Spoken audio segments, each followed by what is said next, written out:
Tap Jam. Tap Jam of Ciudadela Park, Barcelona, 2012.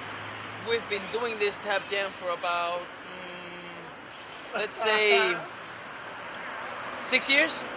I started out the whole thing by myself, but it never came to a real event until my friend Ivan take the compromise to come every Sunday for the past 6 years to the park and jam. Since then, we've had a whole bunch of stories, a whole bunch of dancers, tap dancers, hip-hop dancers, contemporary dancers, musicians, Lindy Hop dancers. There's a huge culture over here, and we're going to take you to this one place where you can express everything you want with your feet or with anything you want to share with us. Because this is the Ciudadela Tap Jam Park.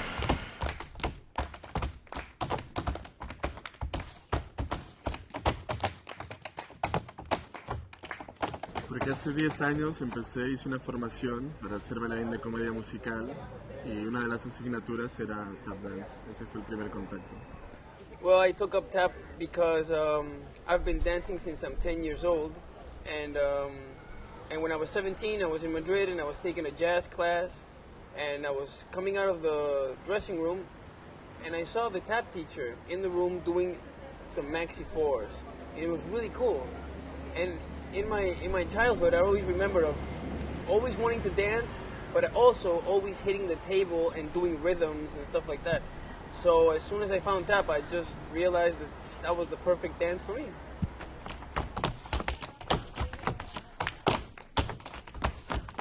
Sacrificar en realidad, bueno, algunas cosas, básicamente conseguir dinero para poder tomar clases, para tener sitios donde entrenar. Muchas veces he tenido que entrenar en sitios públicos como este sitio maravilloso, las noches, porque no tenía sala para entrenar.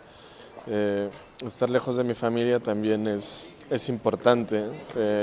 Hace 10 años que vivo en Barcelona, yo soy de la Ciudad de México y no voy muy seguido, entonces ese podría ser un sacrificio muy grande porque ellos nunca me han visto en realidad cómo he ido evolucionando en el tap. No lo he podido compartir al 100% con ellos. Eso sí es un sacrificio, entonces siempre que bailo intento pensar en mejorar y hacerlo mejor cada día para ver que vale la pena haber estado tan lejos de seres tan queridos.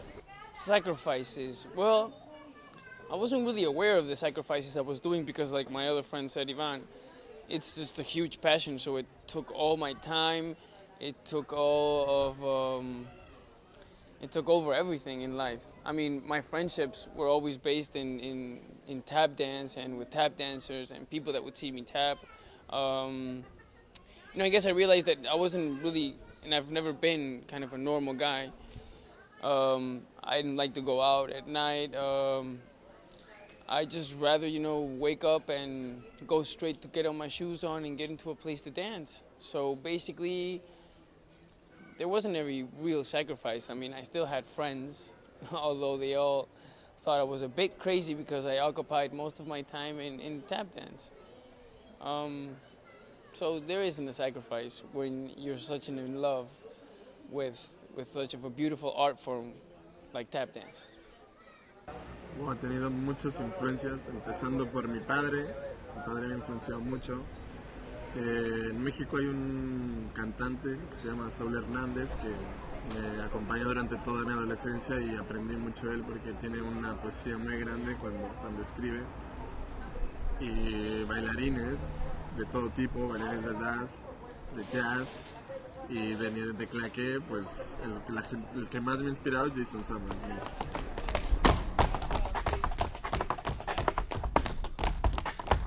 Well, the person I most admired was Gregory Hines. I still remember one of my first professional tap shoes was from Gregory Hines shoes, the Gregory Hines shoes. And when I saw him talk in the documentary All About Tap, I felt very identified with everything he said, and it made the whole tap dance world have a great new meaning in the way of being able to express yourself. And I've tried to live up to that statement of his in all the career I've been going through. in my career? Lo que más me ha ayudado es las ganas y la pasión que tengo por el baile, que me encanta, y mi mejor amigo, Ludovico Hombravella, es muy responsable de haberme descubierto el mundo verdadero del tap, porque yo tenía una idea más superficial, más de musical, y cuando lo conocí a él, pues me enseñó otro tipo de cosas. Me habló de los hoofers, me enseñó videos, interactuamos de una manera diferente, entonces a partir de ahí todo cambió, todas las reglas cambiaron. O sea que él ha sido una parte muy importante para eso. Well, I didn't have a lot of help from a lot of people, so I guess it was myself. It was just that I had work. I could work on the weekends, and I could train for 5 days a week for 4 hours for free. So if somebody helped me in this way, it was my second teacher in Madrid when I started studying. And I mean, I just kept going and going and going and doing it and you know, practicing, and I felt good. It was all by myself. I didn't have a lot of people to work with or to dance with, so you know, it was basically just me and myself. Obstáculos. El primero, tener dinero para poder tomar clases, que hay que hacer una inversión importante, entonces hay que trabajar para poder tomar las mejores clases que tienes. Y dos, que sobrevivir a todo, a las envidias, a los malos rollos, que a veces no existen tanto entre los bailarines, entonces tienes que poner la pasión y el deseo de hacerlo por encima de todo eso, y si tienes ganas de hacerlo, pues lo conseguirás. Well, when I was 19, turning 20, and I started tap dancing when I was 17, I had a Hodgkin disease. I had to get chemotherapy and radiotherapy, and I couldn't practically dance for about a whole year. So what happened is I would dance in my head. I would just, you know, dream and go to sleep and daydream about steps and choreographies, and I would just dance in my head. And it was really funny because after that whole year went by and I recovered physically and I could dance, I figured out that I didn't have the physical strength to do it, but my technique was not bad. It was still pretty good. So that was, I guess, the biggest obstacle, because to not be able to dance when I had that passion and it just was introduced to me, it was pretty tough to just, you know, have to lie in bed and not have the strength to do anything else but throw up. Al principio no, como todas las familias supongo, al menos en México, primero son muy incrédulos con respecto a que quieras dedicar a algo artístico. Pero bueno, en mi caso, cuando mis padres vieron que realmente me gustaba bailar, a partir de ahí me apoyaron al 100%. De hecho, mi padre fue el primero que me compró mis zapatos de baile. Fue muy gracioso. Me compró la ropa y me dice, ¿qué quieres? Vamos a una tienda de danza, y me compró todo. Yeah, you can say my family was supportive. I mean, my mother was kind of a singer and a dancer. My dad has done photography, he's been a cook, he's breed dogs.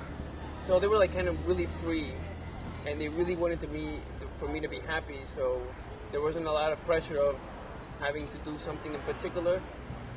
So I took up tap and acting really seriously, and I didn't have any complaints from them.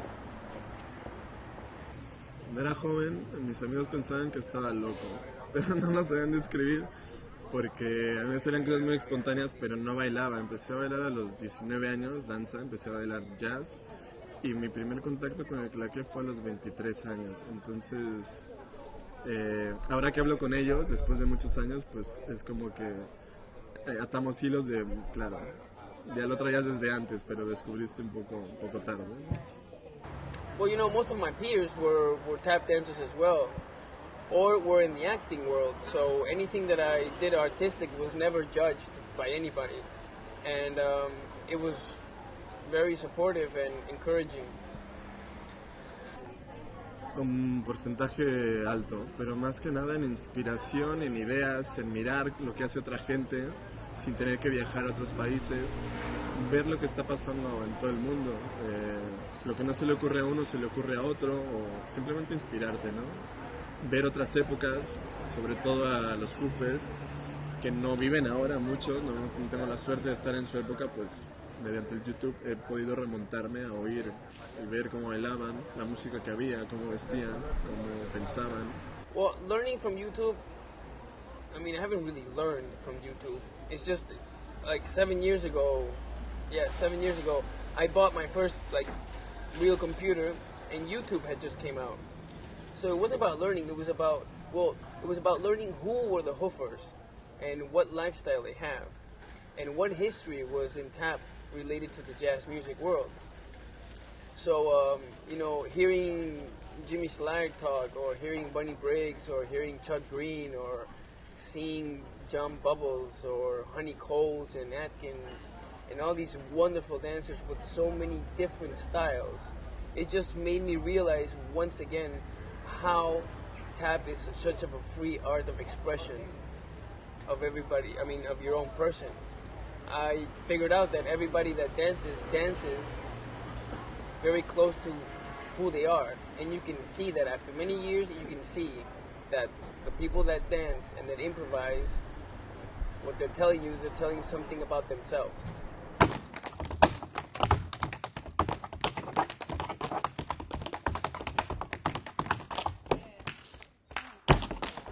Creo que